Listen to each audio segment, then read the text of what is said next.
नमस्कार साथियों, मैं राहुल शर्मा दिशा एकेडमी के इस प्लेटफॉर्म पे एक बार आप लोगों का फिर से स्वागत करता हूं। जैसा कि आप लोगों को मालूम है कि हमारे प्लेटफॉर्म पे मध्य प्रदेश प्रारंभिक परीक्षा 2020 की तैयारी कराई जा रही है और उसके चलते जो नया पाठ्यक्रम जोड़ा गया है, आयोग हैं आपके 15 आयोग, उन सबकी लिंक डिस्क्रिप्शन बॉक्स में डली हुई है। सारे आयोग में कंप्लीट करा चुका हूं। जो और नया पार्ट जुड़ा हुआ है, जो मध्य प्रदेश के प्रमुख राजवंश है, उसमें रियासतें हैं, तो आज मैं बघेलखंड रियासत की बात आपसे करूंगा। गोंडवाना और बुंदेलखंड रियासत का वीडियो मैं बना चुका हूं, उसकी लिंक भी डिस्क्रिप्शन बॉक्स में डली हुई है, तो आप लोग वहां से जाकर देख सकते हैं।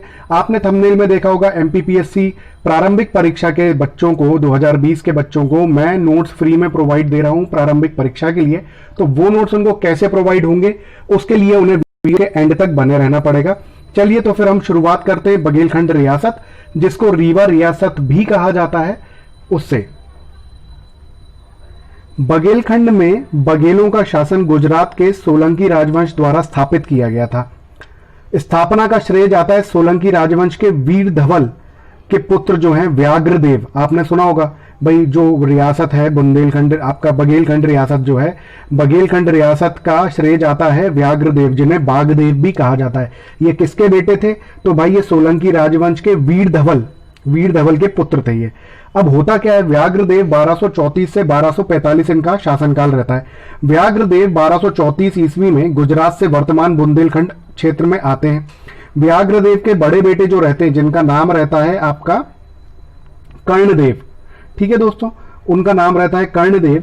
तो कर्णदेव का विवाह जो रहता है ना, वो रतनपुर, मतलब जो बिलासपुर है अभी के रिसेंट, अभी करंट स्टेटस जो है वो बिलासपुर है, रतनपुर के राजा सोमदत्त रहते हैं, सोमदत्त की बेटी जिसका नाम रहता है पदम कुमारी से होता है। और दहेज स्वरूप कर्णदेव को बांधवगढ़ दुर्ग, बांधवगढ़ का किला तथा निकटवर्ती क्षेत्र प्राप्त हो जाते हैं। कर्णदेव ने बांधवगढ़ को अपनी राजधानी बनाया था। किसने बनाया था? कर्णदेव ने बांधवगढ़ को अपनी राजधानी बनाया था। अगर ये क्वेश्चन आपसे आता है कि बघेलखंड रियासत में किस शासक ने अपनी राजधानी बांधवगढ़ को बनाया था, तो उसका उत्तर होगा कर्णदेव ने, ठीक है। अब 1597 की बात करते हैं। 1597 तक बांधवगढ़ बघेलखंड की राजधानी बनी रहती है, लेकिन क्या होता है, एक और शासक होते हैं जो उसको बदल देते हैं। 1618 में बघेल वंशीय विक्रमादित्य, ठीक है, ये विक्रमादित्य विक्रम संवत वाले विक्रमादित्य नहीं है, इस बात को ध्यान रखिएगा। विक्रमादित्य क्या करते हैं, 1618 में रीवा को अपनी राजधानी बना लेते हैं, ठीक है। बघेलखंड की राजधानी बन जाती है फिर रीवा। अब उसके बीच की हम बात करते हैं, तो महाराज रामचंद्र, देखिए हम जो है वीडियो में पॉइंट टू पॉइंट बात करेंगे, क्योंकि जो बघेलखंड रियासत जो है ना दोस्तों, वो अपने आप में बहुत बड़ा है। तो हम सिर्फ एग्जाम पॉइंट ऑफ व्यू से हमारे लिए क्या इंपॉर्टेंट होगा, हम उसके ऊपर बात करेंगे। तो महाराजा रामचंद्र की बात आती है 1555 से 1592 तक का, इनका 92 तक का इनका शासनकाल होता है, 1592 तक का।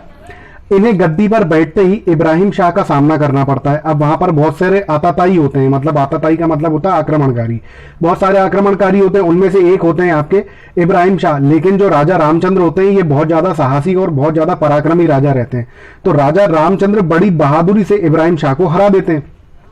अब 1664 और 1665 का शासनकाल समय रहता है। अकबर, उनके दरबारी गायक जो रहते हैं तानसेन, आपको मालूम होगा कि अकबर के 9 रत्नों में से एक तानसेन थे। तो जो तानसेन रहते हैं, तानसेन की मांग करते हैं राजा रामचंद्र से, तो राजा रामचंद्र से। तो तानसेन पहले किसके दरबारी गायक रहते हैं? वो राजा रामचंद्र के रहते हैं।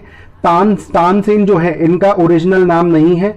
इनका ओरिजिनल नाम क्या है वो आपको कमेंट बॉक्स में मुझे कमेंट करके बताना है। उन्हें तानसेन उपहार में मांगते, तो उपहार में दे देते हैं राजा रामचंद्र। और जो बीरबल थे, अकबर के 9 रत्नों में से एक और बीरबल, जिनकी जन्मस्थली भी बघेलखंड का गोधरा बोला जाता है, जो कि अभी वर्तमान में जो सीधी है उसको पहले गोधरा बोला जाता था, वहां के थे, ऐसा माना जाता है। तो इस प्रकार अकबर के दरबार में जो 9 रत्न थे, उनमें से 2 9 रत्न, तानसेन और बीरबल, ये दोनों के दोनों कहां से भाई माने हैं? ये लोग जो है ये बघेलखंड से वास्ता रखते हैं। अब बात करेंगे हम महाराज विक्रमादित्य की, जिनका शासनकाल 1593 से लेकर 1642 तक माना जाता है। महाराज विक्रमादित्य ने अपने पिता वीरभद्र की मृत्यु के समय, बहुत छोटे थे ये, तो क्या होता है, अकबर इनको अपने पास बुला लेते हैं। तो अकबर ने 1597 में महाराजा विक्रमादित्य को दिल्ली बुला लिया था, और 1597 से 1602 तक बघेलखंड क्षेत्र में मुस्लिम हकीमों का नियंत्रण रहता है, ठीक है, मतलब वहां पर हकीम आए, फिर उसके बाद और मुगल कुछ आते हैं लोग, वो लोग वहां पर नियंत्रण करते हैं, अकबर के ही अंडर रहते हैं वो लोग, अकबर शासक रहता है, अकबर ही लोगों को भेजता है। कुछ वर्षों के पश्चात क्या होता है, जब आपके जो महाराज विक्रमादित्य होते हैं जब बड़े हो जाते हैं, तो महाराज विक्रमादित्य को अकबर उनका जो राज्य रहता है ना वो वापस सौंप देते हैं। अब वापस आकर महाराज वापस आकर अपनी राजधानी 1618 में रीवा बना लेते हैं, हमने अभी पढ़ा था, रीवा बना लेते हैं, जहां पर वह शेरशाह सूरी के बेटे, मतलब जो शेरशाह सूरी रहता है, जैसे अभी मैंने प्रीवियसली आपको जो वीडियो पढ़ाया था बुंदेलखंड का, तो शेरशाह सूरी उस टाइम पर दिल्ली का शासक रहता है। तो ये क्या करता है, हिंदू राजाओं के दमन के लिए जगह जगह पर ना दुर्गों की स्थापना करवाता है, और उस दुर्ग में उस दुर्गों का नियंत्रण जो रहता है, उनका जो बेटा रहता है शेरशाह सूरी का, सलीम शाह, उसके हाथ में रहता है। तो सलीम शाह यहां पर दुर्ग की स्थापना करवाते हैं, लेकिन वो अधूरा रह जाता है वो दुर्ग, ठीक है। तो उस दुर्ग को जो है आपके विक्रमादित्य ये उस दुर्ग को तोड़वाकर वहां पर नया अपना खुद का एक जो है किले का निर्माण करवा देते हैं। अब आते हैं अगले राजा की तरफ, वो है राजा अनूप सिंह, जिनका 1640 से लेकर 1660 तक का शासनकाल था, ठीक है। लेकिन इंपॉर्टेंट है ये, इसलिए मैं आपको बता रहा हूं इनके बारे में। राजा अनूप सिंह को दिल्ली सम्राट शाहजहां ने सेह हुजूरी की उपाधि से नवाजा था। अब अगर आपके सामने क्वेश्चन आता है कि किस शासक ने बघेलखंड के शासक राजा अनूप सिंह को से हुजूरी की उपाधि से नवाजा था, तो उसका आंसर आपका हो जाएगा शाहजहां। अगर यह क्वेश्चन आता है कि राजा अनूप सिंह को किस उपाधि से नवाजा गया था, तो वो उपाधि थी से हजूरी, ठीक है। रीवा राज्य के दक्षिण क्षेत्र में अनूपपुर कस्बे, अनूपपुर जो है अभी वर्तमान में जिला हो गया अनूपपुर का निर्माण कौन ने करवाया था, राजा अनूप सिंह को ही इसके निर्माण का श्रेय जाता है। 1700 ईस्वी में छत्रसाल के पुत्र हृदय शाह ने बुंदेलखंड पर आक्रमण किया था। आपको मालूम होगा कि मैंने आपको जो वीडियो में पढ़ाया था, कल ही की वीडियो है वो, मैं यहां पर आई बटन में उस वीडियो को टैग कर दूंगा, जो कि बुंदेलखंड रियासत को लेके थी। तो आपको मालूम है, मैंने आपको पढ़ाया था कि छत्रसाल की मृत्यु के बाद बुंदेलखंड रियासत 3 भाग में बढ़ जाती है। तो जो पहला भाग होता है, वो भाग जो मिलता है वो मिलता है हृदय शाह को, हृदय शाह जो कि छत्रसाल के पुत्र रहते हैं। 1700 ईस्वी में वो बुंदेलखंड पर आक्रमण कर देते हैं। अब आक्रमण तो कर देते हैं, बुंदेलखंड पर नहीं, सॉरी बघेलखंड है ये, बघेलखंड पर आक्रमण कर देते हैं। लेकिन क्या होता है कि बघेलखंड के जो शासक उस टाइम पर शाहजहां जो रहते हैं, ये इनके मित्र रहते हैं बहुत अच्छे अनूप सिंह के, तो शाहजहां अपनी आर्मी भेज के इनकी हेल्प करते हैं, वहां पर रक्षा कर लेते हैं अपना राज्य जाने से। अब बात करेंगे हम राजा भाव सिंह, ठीक है। राजा भाव सिंह 1660 से लेकर 1690 तक का इनका शासनकाल था। महाराजा भाव सिंह जो ये संस्कृत के विद्वान माने जाते हैं, और इन्होंने एक साहित्य की रचना भी करी थी जिसको हम बोलते हैं होत्र कल्पद्रुम, ठीक है। ये नाम थोड़ा सा अटपटा सा है लेकिन इंपॉर्टेंट है, ये क्वेश्चन बिल्कुल बन के आ सकता है कि महाराजा भाव सिंह ने किस साहित्य की स्थापना मतलब रचना करी थी, तो उस साहित्य का नाम है होत्र कल्पद्रुम, ठीक है। रचना किसने कर, अगर क्वेश्चन आ जाए कि होत्र कल्पद्रुम की रचना किसने करी थी, तो वो महाराजा भाव सिंह। दोस्तों देखो, ऐसे क्वेश्चन आ सकते हैं क्योंकि जिसने 2019 का मध्य प्रदेश का प्रारंभिक परीक्षा का एग्जाम दिया था, वो ये बात समझ रहा है कि अब एमपीपीएससी भी यूपीएससी की तरह कहीं से भी क्वेश्चन उठाकर फ्रेम कर रही है, और आपको तो ये चीजें भाई दी हुई हैं आपके सिलेबस में, तो ये क्वेश्चन बिल्कुल बनने की संभावना है, इसलिए इसको हल्के में नहीं लीजिएगा। बहुत बड़ा है बघेलखंड रियासत, लेकिन मैंने सिर्फ जो इंपॉर्टेंट है एग्जाम पॉइंट ऑफ व्यू से, सिर्फ उसी चीजों को यहां पर लिख के आपके लिए वीडियो तैयार करके मैं लाया हूं।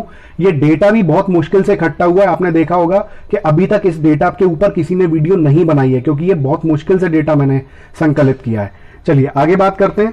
क्या होता है, इन्हें जो रीवा का महामृत्युंजय मंदिर है, ये क्वेश्चन बहुत बार एग्जाम में आ चुका है, चाहे वो एमपीपीएससी का एग्जाम हो, इसमें भी आ चुका है, चाहे एमपीएसआई का एग्जाम हो, आपके कांस्टेबल का एग्जाम हो, मध्य प्रदेश की जो सरकारी नौकरियों की जो भर्ती होती है, उसमें ये एग्जाम में क्वेश्चन बहुत बार आ चुका है कि महामृत्युंजय मंदिर कहां पर स्थित है। तो महामृत्युंजय का जो मंदिर है ये है रीवा में, और इसका निर्माण किसने करवाया था, महाराजा भाव सिंह ने, ठीक है। इनकी पत्नी रहती है, इनकी पत्नी जो रहती है वो चित्तौड़ नरेश के जो महाराजा रहते हैं राज सिंह, उनकी पुत्री, उनका नाम रहता है अजब कुमारी।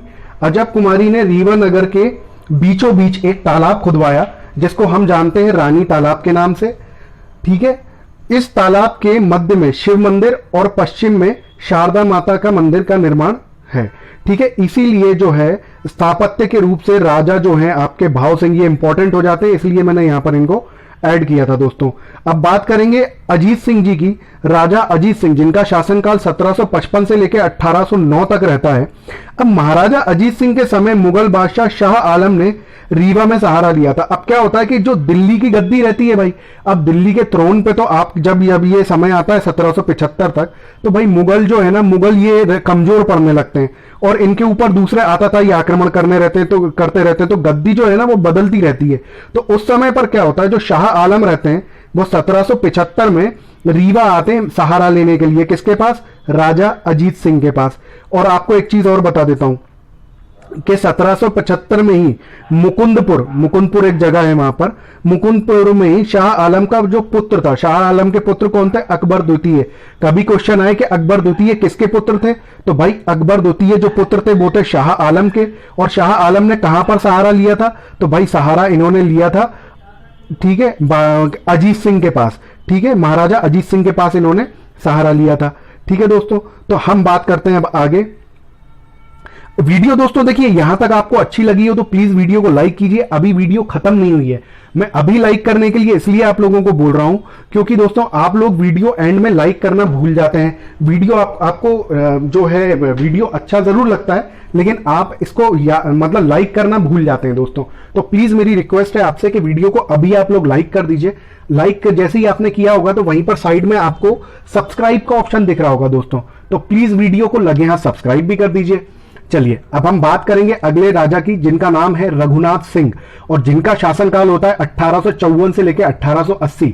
जैसे ही आपको दिखता है 1854, तो आपको एक बात बिल्कुल समझ में आ जानी चाहिए कि यहीं से देख के कि एक समझदार और एक फोकस्ड स्टूडेंट को यह बात समझ में आ जाएगी कि 1857 की क्रांति में इनके कुछ ना कुछ इनका योगदान तो होगा, या उस समय इन्होंने कुछ ना कुछ तो किया होगा, या ये वहां पर थे उस समय। तो 1857 की क्रांति क्योंकि मध्य प्रदेश में भी हुई थी, ठीक है। अब 1857 की क्रांति इनके शासनकाल में हुई। अब ब्रिटिश रियासत का पहले से ही इनके काल में मतलब अप्रत्यक्ष नियंत्रण, ब्रिटिश देखो अंग्रेजों का अप्रत्यक्ष नियंत्रण पूरे भारत में हर जगह पर था, ठीक है, अप्रत्यक्ष रूप से नियंत्रण था। अब लेकिन क्या होता है 1857 की क्रांति में जब भाई आपके रघुनाथ सिंह जी पार्ट लेते हैं, तो फिर क्या होता है कि इनकी है ना ब्रिटिशर्स से लड़ाई हो जाती है। और होता क्या है कि ब्रिटिशर्स यहां पर जो विद्रोह होता है उसका दमन कर देते हैं, और फिर जो ब्रिटिश है वो पूर्ण रूप से ब्रिटिश शासन के हाथ में आ जाता है। इसका जो राजस्व मतलब इसके राज्य का जो प्रबंधन रहता है वो पूरा का पूरा आ जाता है ब्रिटिश के हाथ में, ब्रिटिशर्स के हाथ में आ जाता है। एक्चुअल में दोस्तों इसके पीछे एक स्टोरी है। क्या होता है, आपने नाम सुना होगा, जब आप मध्य प्रदेश की क्रांति अगर आपने पढ़ी होगी, नहीं पढ़ी होगी तो मैं उसको पढ़ाऊंगा, बिल्कुल पढ़ाऊंगा आप लोगों को। तो एक वीडियो ऑलरेडी मैंने बना के रखा भी हुआ है, मैं आई बटन पे उसको टैग कर देता हूं, वहां से वो आप देख सकते हैं। 1857 में मध्य प्रदेश की भूमिका नाम से वो वीडियो है मेरे इस चैनल पे, मैंने सबसे पहले वही वीडियो बनाया था, तो वो आप जाके देख सकते हैं।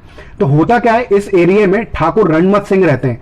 अब वहां पर क्या होता है, रघुनाथ सिंह के मतलब जो आपका बघेलखंड रहता है वहां पर और भी ठाकुर सरदार रहते हैं। तो ठाकुर रणमत सिंह ने बघेलखंड में स्वतंत्रता आंदोलन में प्रज्वलित जो करने का जो श्रेय जाता है ना, उस एरिया में बघेलखंड में ठाकुर रणमत सिंह को ही जाता है। इसमें 4 बघेल सरदारों ने भाग लिया था, ठीक है। अब वो चारों इतने इंपॉर्टेंट नहीं है, रणमत सिंह जी ज्यादा इंपॉर्टेंट है। चारों के नाम मैं फिर भी बोल देता हूं, अगर आप नोट्स बना रहे हैं तो लिख लीजिएगा। रणमत सिंह, श्याम सिंह, पंजाब सिंह और धीर सिंह, ये 4 ठाकुर सरदार रहते हैं। ये लोग भाग लेते हैं वहां पर, उसमें मतलब क्रांति में भाग लेते हैं। अब होता क्या है, संघर्ष के बाद भाई होता ही है कि दमन कर दिया जाता है, रणमत सिंह को पकड़ लेते हैं और रणमत सिंह को फांसी दे देते हैं, और इसी मतलब इस तरीके से इस आंदोलन का दमन हो जाता है। ये पूरी स्टोरी रहती है। अब राजा रघुनाथ सिंह का एक इंपॉर्टेंट भूमिका यहां पर यह थी कि राजा रघुनाथ सिंह 1863 में ईस्ट इंडिया कंपनी को ईस्ट इंडिया रेलवे के लिए भूमि की स्वीकृति देते हैं। रेल मार्ग बिछाए जाते हैं ना, तो रेल मार्ग बिछाने के लिए भूमि की स्वीकृति कौन देते हैं, ठाकुर रघुनाथ सिंह। अगर ये क्वेश्चन बन के आता है कि किस बघेलखंड के शासक ने ईस्ट इंडिया कंपनी को ईस्ट इंडिया रेलवे के लिए भूमि अनुदान दी थी, तो वो उसका आंसर क्या होगा, ठाकुर रघुनाथ सिंह। बघेलखंड से किस ठाकुर सरदार ने मतलब 1857 की आंदोलन प्रज्वलित किया था, तो उसका उत्तर होगा ठाकुर रणमत सिंह। अब क्या होता है, रघुनाथ सिंह के बेटे रहते हैं वेंकट रमन सिंह।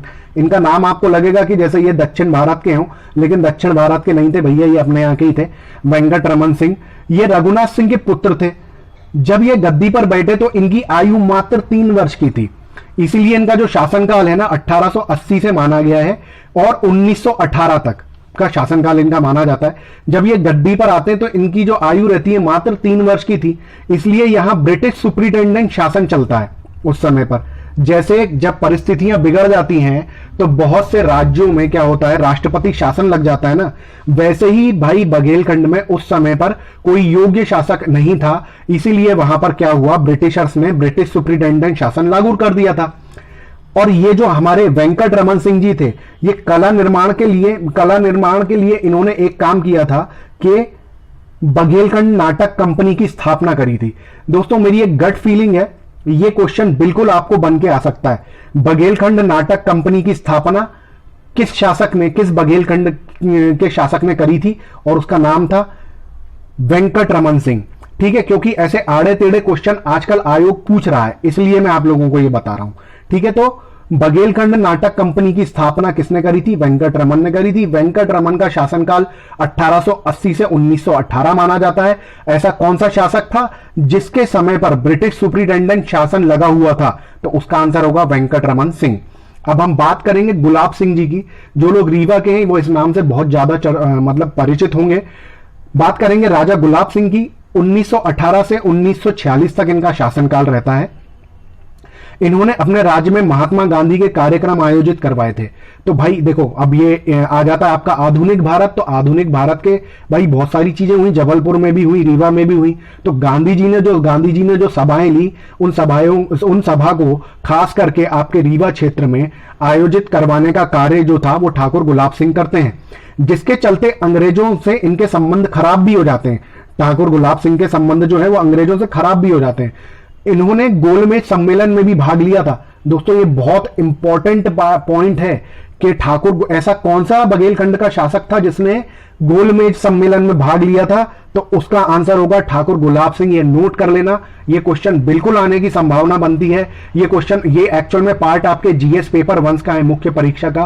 तो ये एक बहुत इंपॉर्टेंट बिंदु बन सकता है। यहां से बघेलखंड रियासत का क्वेश्चन आएगा। बघेलखंड रियासत के क्वेश्चन को आधुनिक भारत से जोड़ा जाएगा। आधुनिक भारत से जब जोड़ा जाएगा तो गांधी जी वहां पर आएंगे और गांधी जी की भूमिका वहां पर आएगी। गांधी जी की भूमिका के साथ साथ आपको गोलमेज सम्मेलन में इन्होंने जो आपके ठाकुर गुलाब सिंह ने जो भाग लिया है, ये पॉइंट आपको वहां ऐड करना ही करना पड़ेगा, क्योंकि एग्जामिनर आपके उत्तर में ये बिंदु बिल्कुल देखना चाहेगा। इसलिए ये बहुत इंपॉर्टेंट है, इसका नोट आप बहुत अच्छी तरीके से बनाइएगा। अब बात करेंगे राजा रणमत सिंह की। राजा रणमत सिंह जो है, सॉरी राजा मार्तंड सिंह, गलती से रणमत सिंह निकल गया था, माफ कीजिएगा। राजा मार्तंड सिंह ये भी एक बहुत इंपॉर्टेंट शासक है और बहुत इंपॉर्टेंट रोल इनका रहा है दोस्तों। तो इनके नोट्स तो बहुत अच्छी तरीके से आप बनाइएगा। अब देखिए, ये रीवा रियासत के अंतिम शासक थे। क्वेश्चन बन के बिल्कुल आएगा, रीवा रियासत का अंतिम शासक कौन था। आपको 10-12 आपको 4 ऑप्शन देंगे, उसमें से एक ऑप्शन रहेगा आपका मार्तंड सिंह का। तो आपको मार्तंड सिंह लगाना है, क्योंकि ये अंतिम शासक थे। आप लोग पीएससी की तैयारी कर रहे हैं या थोड़ी बहुत भी तैयारी किसी एग्जाम की आपने करी होगी, तो आपको ये बात बिल्कुल पता होगा, पहला और आखिरी शासक बिल्कुल इंपॉर्टेंट होता है भाई। ठीक है, इनके शासनकाल में हरि सिंह गौर की अध्यक्षता में संविधान समिति का गठन हुआ था। लेकिन क्या होता है कि संविधान समिति का गठन तो होता है, परंतु इस समिति के द्वारा निर्मित संविधान भारत की आजादी के बाद लागू नहीं हो पाए थे। ठीक है, संविधान समिति का गठन होता है राजा मार्तंड सिंह के शासनकाल के अंतर्गत। और कौन करते हैं अध्यक्ष उस टाइम पर, कौन होते हैं, हरि सिंह गौर होते हैं। हरि सिंह गौर, ये कौन से हरि सिंह गौर हैं, जिनकी हरि सिंह गौर नाम से यूनिवर्सिटी सागर में है, ये वही हरि सिंह गौर हैं। ठीक है, हरि सिंह गौर यूनिवर्सिटी कहां पर है, सागर में। मध्य प्रदेश में सबसे पहली यूनिवर्सिटी कौन सी बनाई गई थी, तो हरि सिंह गौर यूनिवर्सिटी बनाई गई थी। अगर उसका ईयर आप कमेंट बॉक्स में कमेंट करके लिख देंगे तो बहुत अच्छी बात है दोस्तों। मुझे तो मालूम है, लेकिन मैं जज करना चाह रहा हूं आपका नॉलेज। मुझे कमेंट बॉक्स में आप उसका अगर आंसर दे देंगे तो बहुत अच्छी बात है। तो भाई ये लागू नहीं हो पाया था संविधान जो है। अब बघेलखंड में आपको मैंने पिछले वीडियो में भी पढ़ाया था, बघेलखंड और बुंदेलखंड की 35 रियासतों को मिलाकर क्या बना दिया गया था दोस्तों, विंध्य प्रदेश बना दिया गया था। अब विंध्य प्रदेश के राज प्रमुख के रूप में इन्हें चुना गया था। राज प्रमुख को इंग्लिश हम करें तो राज प्रमुख का मतलब होता है गवर्नर। तो उस टाइम पर गवर्नर जो था, वो गवर्नर जो है वो बना दिया गया था किसको, राजा मार्तंड सिंह को। सन 1951 में मार्तंड सिंह रीवा के जंगल में सफेद शेर पकड़ा था। सफेद शेर, भाई ये क्वेश्चन बहुत बार आ चुका है, आपको सबको मालूम होगा कि रीवा से ही सफेद शेर सारे वर्ल्ड में गए हैं, ठीक है। उस सफेद शेर का नाम भी है, क्या नाम था उसका, मोहन, ठीक है। तो सन 1951 में मार्तंड सिंह रीवा के जंगल में सफेद शेर को पकड़ा जिसका नाम मोहन था, जिससे आगे चलकर पूरे विश्व में सफेद शेरों का विस्तार हुआ है दोस्तों। तो ये बहुत इंपॉर्टेंट बात है, राजा मार्तंड सिंह की भूमिका बहुत इंपॉर्टेंट भूमिका है दोस्तों। अगर दोस्तों वीडियो आपको अच्छा लगा है तो प्लीज वीडियो को लाइक कीजिए, इसको दूसरे स्टडी ग्रुप्स में शेयर कीजिए। चैनल को सब्सक्राइब नहीं किया है अभी तक तो प्लीज चैनल को सब्सक्राइब कीजिए। आपको मैं बता देता हूं, और सब्सक्राइब करने के बाद ना दोस्तों प्लीज बेल आइकन प्रेस करना बिल्कुल मत भूलिएगा। बेल आइकन आप प्रेस नहीं करेंगे तो फिर आगामी वीडियोस का आपको नोटिफिकेशन नहीं आ पाएगा। हमारी दिशा एकेडमी इंस्टाग्राम, फेसबुक, ट्विटर और टेलीग्राम चारों पर अवेलेबल है। डिस्क्रिप्शन बॉक्स में मैंने चारों की लिंक आपको दी हुई है। प्रारंभिक परीक्षा की तैयारी मैं अपने टेलीग्राम चैनल पर वीकली सिलेबस देके कराता हूं। मैं अपने चैनल पर डेली 4 टेस्ट अवेलेबल करवाता हूं, जिससे आपकी प्रारंभिक परीक्षा जो आप 2020 की कर रहे हैं उसको और धार मिलेगी। 4 टेस्ट होते हैं, 3 बजे होता है दोपहर में, शाम को 8 बजे होता है, 9 बजे होता है और 10 बजे होता है, जिसमें 2020 से रिलेटेड ही सारी पढ़ाई कराई जा रही है। तो अगर आपको भी आपकी जो तैयारी है उसमें और धार आपको देनी है तो आप बिल्कुल हमारे टेलीग्राम ग्रुप को बिल्कुल ज्वाइन कीजिए। उसका डिस्क्रिप्शन मैंने जो है डिस्क्रिप्शन बॉक्स में उसकी लिंक दे रखी है। अब मैं बात करूंगा हमारे एमपीपीएससी के उन छात्रों की जो प्रारंभिक परीक्षा देने वाले हैं और उनको फ्री नोट्स चाहिए। तो दोस्तों देखिए, आपको चैनल को लाइक करना पड़ेगा, आपको सब्सक्राइब करना पड़ेगा चैनल को। तीसरा, आपको कमेंट बॉक्स में एमपीपीएससी 2020 लिखना पड़ेगा। जब आप ये कमेंट करेंगे मैं वहां पर आपको एक नंबर कमेंट करूंगा उसके बिहाफ में।